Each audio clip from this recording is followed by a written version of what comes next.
এবার তৈরি করব শুটকির ভর্তা। সেজন্য আমি এখানে লইট্টা শুটকি নিয়েছি। এগুলোকে একটু লবণ দিয়ে তেলে ভেজে নিব। আমি এই শুটকিটাকে আধা ঘন্টা গরম পানিতে ভিজিয়ে রেখেছিলাম। যখন নরম হয়ে গেছে তখন এগুলোকে ভালোভাবে ধুয়ে আমি এগুলো ভেজে নিচ্ছি। কিছুক্ষণ ভেজে নিলে দেখা যাবে খুব সুন্দর একটা গ্রান বের হবে এবং শুটকির কাঁচা গন্ধটা চলে যাবে এবং কিছুটা লালচে হয়ে গেলেই সেগুলোকে নামিয়ে নিব। তো আমার এগুলো ভাজতে ভাজতেই কিছুটা লালচে হয়ে গেছে এবং এগুলো ভাজা হয়ে কাঁচা গন্ধটাও চলে গেছে। এবার এগুলোকে ভর্তা করার জন্য নিয়ে নিচ্ছি। হয়ে গেছে। এবার শুটকিটাকে ঠান্ডা করে নিয়ে ভর্তা করে নিচ্ছি।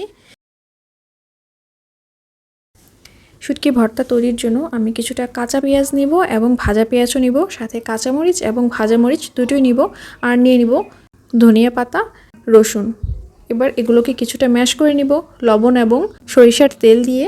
ম্যাশ করে নিয়ে আমি এখানে শুটকিটা দিয়ে দিব। শুটকি দিয়ে আবারও একটু ম্যাশ করে নিলাম। ব্যাস তৈরি হয়ে গেছে শুটকির ভর্তা। এই শুটকির ভর্তাটা যে কী পরিমাণ টেস্টি আমি আসলে আপনাদের বলে বোঝাতে পারবো না। এটা হচ্ছে হাতে মাখা লইট্টা শুটকির ভর্তা।